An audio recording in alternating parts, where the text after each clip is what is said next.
Hello guys, मेरा नाम फैजान खान है और मैं बीएमए फर्स्ट प्रॉप का स्टूडेंट हूँ। मैं आपको पढ़ाने वाला हूँ चरक संहिता का दूसरा अध्याय जिसका नाम है अपामार्ग टंडुलिया अध्याय। So let's start.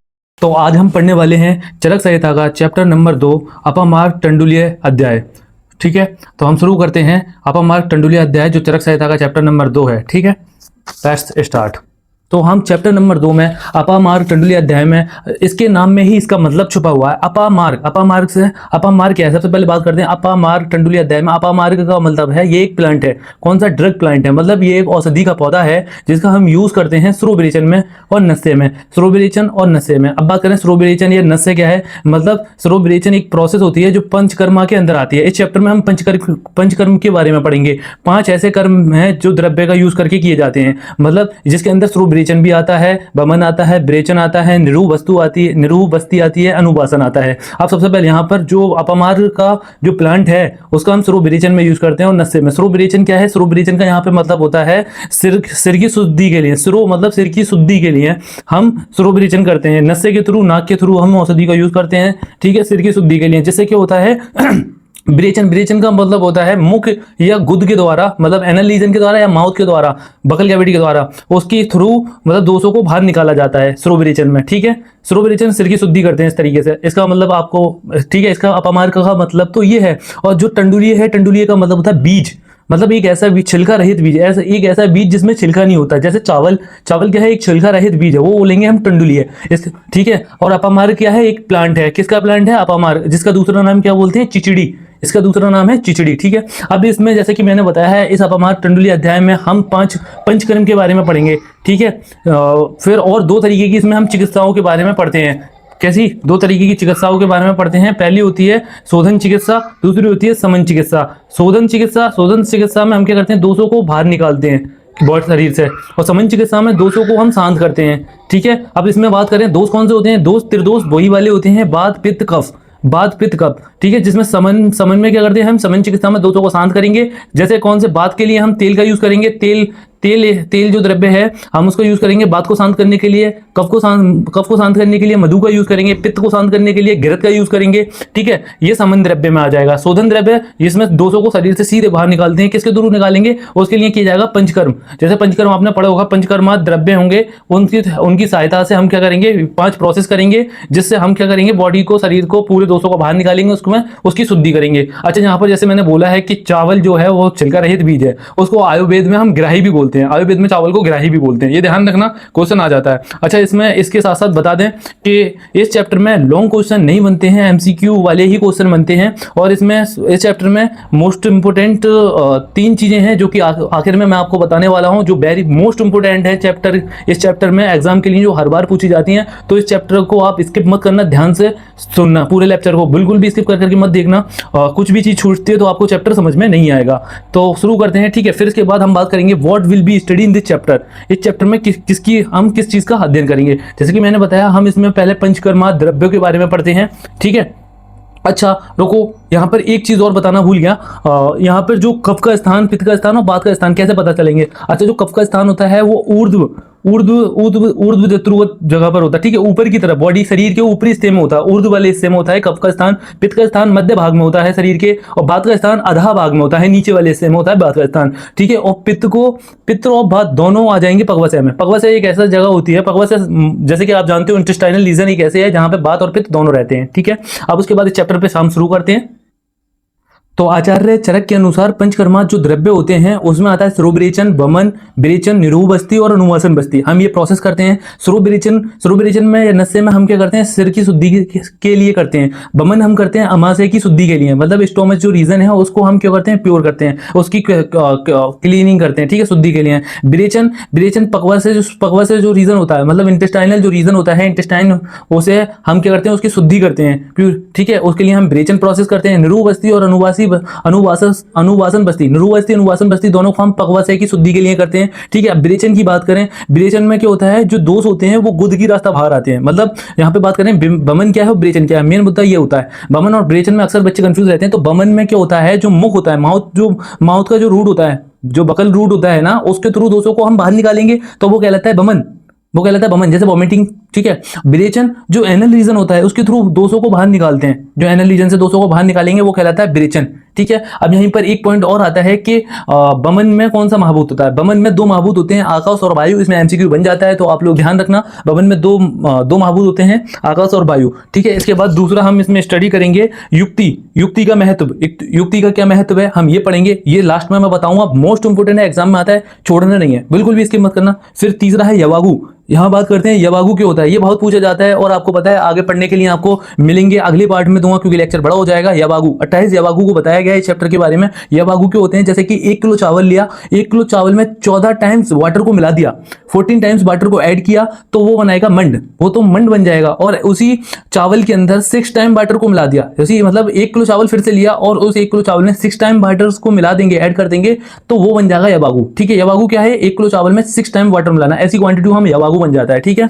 और यवागु में कौन सी होती है, यवागु से हम कौन सी चिकित्सा करते हैं, यवागु से हम करते हैं अंत्य परिमार्जन चिकित्सा, मतलब इंटरनल मेडिसिन यूज करते हैं। यवागु को एज ए इंटरनल मेडिसिन की तरह यूज करते हैं। जैसे कि पीछे चैप्टर में आपने पढ़ा होगा बाह्य परिमार्जन चिकित्सा, उभय परिमार्जन चिकित्सा के बारे में बताया था। उभय परिमार्जन चिकित्सा क्या है, जिसमें इंटरनली और एक्सटर्नली दोनों यूज किए जाते हैं, ऐसे द्रव्य आते हैं। और बाह्य परिमार्जन चिकित्सा में जो एक्सटर्नली यूज किए जाते हैं ऐसे द्रव्य आते हैं। अंत्य परिमार्जन चिकित्सा में जो इंटरनली यूज किए जाते हैं ऐसे द्रव्य आते हैं। अब हमारा टंडुली अध्याय, यहाँ पर एक बात और बता दी जाए, ये भी वैशज चतुष्क का ही पार्ट है, उसी चैप्टर के अंतर्गत आता है, उसी पार्ट वैशज चतुष्क के अंतर्गत ही आता है, ठीक है। इसके बाद हम पढ़ते हैं पंचकर्मात द्रव्य संग्रह। पंचकर्मात द्रव्य संग्रह मतलब drugs use in panchakarma therapy. कौन सी ऐसी ड्रग हैं जो पंचकर्म जो थेरेपी दी जाती है उसमें यूज की जाती हैं, इसमें हम आगे पढ़ते हैं, ठीक है। चलो, तो अगर आपसे इस चैप्टर में कोई पूछ ले कि इस चैप्टर का नाम अपामार्ग ही क्यों पड़ा, तो आप यहाँ बता सकते हो क्योंकि इसमें जो श्रेष्ठ बताया गया है वो अपामार्ग का बीज बताया गया है। स्वरूप विरेचन में मतलब सिर की शुद्धि के लिए जो द्रव्य बताया गया है वो अपामार्ग का बीज बताया गया है, इसलिए इस चैप्टर का नाम अपामार्ग टंडुली अध्याय पड़ा, ठीक है। तो इसमें स्वरूप द्रव्य की बात करें, सबसे पहले जो प्रोसेस थी कर पंचकर्म की वो था स्वरूप। तो स्वरूप द्रव्य में श्रेष्ठ द्रव्य है अपामार्ग का बीज, ठीक है। और इसके अंतर्गत और भी आते हैं जिसमें सरसों, जीरा, लहसुन, हल्दी, दारू हल्दी, सेंधव नमक, काला नमक, मरीच, अजवाइन, इलायची, ये सारी द्रव्य इसी के अंतर्गत आते हैं, ठीक है। इन द्रव्यों का हम यूज करते हैं, प्रयोग करते हैं गौरबे सिरसाह सूले पीने से अधर्भ भेदके, मतलब इसका मतलब है सिरसाह गौरबे सिरसाह सूले, सिर के भारीपन में, अगर सिर भारी हो रहा है उसमें हम यूज करते हैं स्वरूप का। अगर सूल हो रहा है, सिर में दर्द हो रहा है तो हम यूज करते हैं स्वरूप द्रव्य का। अगर पीने से अर्ध भेदके मतलब राइनाइटिस हो रहा है, जुकाम है, तब भी हम किसको यूज करेंगे, स्वरूप द्रव्य को यूज करेंगे, ठीक है। इसके बाद आएगा तुम्हारा बमन द्रव्य, ठीक है। तो बमन द्रव्य में हम इसमें जो द्रव्य आते हैं वो सबसे ज्यादा श्रेष्ठ रहता है बमन द्रव्य में मदन फल। आपको श्रेष्ठ द्रव्य किसी की भी प्रोसेस के भूलने नहीं है पंचकर्म के, ठीक है। बमन द्रव्य में श्रेष्ठ रहता है मदन फल, ठीक है। धामार्ग और अंतर्गत आते हैं धामा गर्भ भी आता है, नीम भी आता है, मुलेठी भी आती है। जैसे मधुक बोलते हैं, मधुक या महुआ, मधुक और मधुक में फर्क होता है ऊ की मात्रा में। मधुक होता है महुआ और मधुक होता है मुलेठी, ध्यान रखना, ये कंफ्यूजन हो जाता है, बाइबल में पूछ लेते हैं, ठीक है, ठीक है। और इसके अंतर्गत आता है किरत भेदन आता है, इसमें द्रव्य आता है कुटज आता है, इचबाकू आता है, पिपली आता है, जिमूतक आता है और एल आता है। अब मैंने इस द्रव्य को ऐसे इसलिए लिखा है, तो मैं एक ट्रिक देता हूं, मैं आपको इजी होगा याद करना। इसको ट्रिक में है मतलब एक तुम लाइन याद कर सकते हो, मर्दन मतलब मदन जी मार्ग के नीम का पेड़ है, मदन जी एक मार्ग है उसमें नीम का पेड़ है, उसे फल की लाठी से तोड़िए और कूटकर इच्छा से पीजिए। मदन जी मतलब मदन से मदन फल, मार्ग से दामार्ग, नीम का पेड़ से नीम, और ठीक है उसे फल का लाठी, लाठी से मुलेठी, और बेदन से, और ये वेदन करता है, कार्य करता है, वेदन का कार्य करता है, ऐसे कर सकते हैं, ठीक है। तोड़िए, कूटकर से कुटज, इच्छा से इचवाकू, पीजिए से पिपली, और जी पी से पिपली, जी से जिमूतक, ए से एला पीजिए, ठीक है, ऐसे याद कर सकते हैं। और वेदन का मतलब कृत वेदन, ठीक है। ये बमन द्रव्य की आप इस तरीके से भी याद कर सकते हैं ट्रक से बमन द्रव्य को, ठीक है। बमन द्रव्य का प्रयोग किसमें किया जाता है, कब, जो मोस्ट इंपोर्टेंट है, पूछ लेता है बमन द्रव्य। बमन का मतलब तो समझ ही गए होंगे, उल्टी, ठीक है, उल्टी कराते हैं, ठीक है। किसके लिए होता है, अमाशय की शुद्धि के लिए होता है बमन। फिर इसका प्रयोग क्या करते हैं, जहां पे अमाशय की वृद्धि होने पर, अगर अमाशय में 200 की वृद्धि हो गई है तो उसकी शुद्धि के लिए हम क्या करेंगे, बमन द्रव्य कराएंगे। कफ पित्त की वृद्धि होने पर हम क्या करेंगे, बमन द्रव्य कराएंगे। ये इसका प्रयोग है, आपको भूलना नहीं है, याद रखना है। और फिर इसके बाद करेंगे नोट, मतलब एक नोट है, ये भी आपको याद रखना है।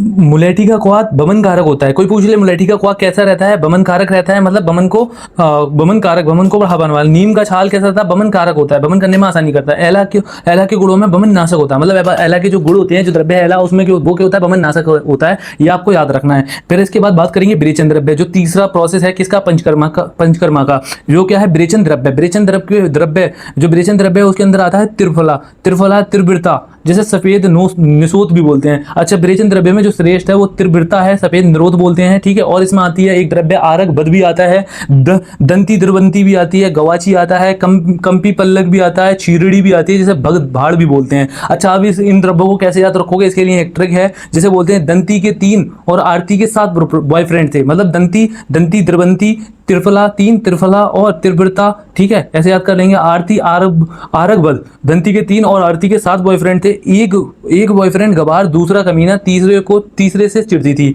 एक बॉयफ्रेंड गवार गवाची, दूसरा कमीना कंपी पलक और तीसरे को चिढ़ती थी। चिढ़ती मतलब चीरड़ी, ठीक है, भगदड़। अब पीला नीला उसका नया बॉयफ्रेंड है। ये ट्रिक आप याद कर सकते हैं। पीला मतलब पीलू और नीला नीलिनी, और उसका उदय कीर्य का नया नीचुल बॉयफ्रेंड कड़वा मतलब नया, ठीक है, बॉयफ्रेंड कड़ुआ बच। ऐसे करके आप ये याद कर सकते हैं किसके, विरेचन द्रव्य की औषधियां। चाहे ट्रिक से याद कर लो, आपके लिए आसानी होगी, चाहे फिर इस तरीके से आप द्रव्य के नाम याद कर सकते हो, तो ऐसे याद करके रख सकते हो। फिर इसमें एक दो और भी इंपॉर्टेंट है, जिसमें मुनक्का भी विरेचन द्रव्य में ही आता है, और तुम्हारा सप्तला भी विरेचन द्रव्य के अंतर्गत ही आता है। अगर एमसीक्यू में आ जाए मुनक्का और सप्तला किस द्रव्य के अंदर आते हैं, तो आप याद रखना मुनक्का और सप्तला विरेचन द्रव्य के अंतर्गत ही आता है, जिसका उपयोग हम किस में करते हैं, जिसका प्रयोग हम पकवस है दोष विरेचन में, पकवस है जो इंटेस्टाइनल लीजन होता है, ठीक है, उसके दोषों को विरेचन मतलब बाहर निकालने में करते हैं। किसके थ्रू, विरेचन। यहाँ पे विरेचन का मतलब मैंने पीछे बताया था, गुदा के रास्ते के थ्रू, ठीक है, गुद रास्ता मतलब एनल लीजन के थ्रू। और पित्त को हरणम मैंने बताया था पीछे वाले चैप्टर में। पित्त हर का मतलब होता है कम करना, पित्त को कम करने का ये काम करता है कौन, विरेचन द्रव्य। फिर इसके बाद हम तीसरी प्रोसेस थी पंचकर्म की, आस्थापन बस्ती और निरोहा बस्ती।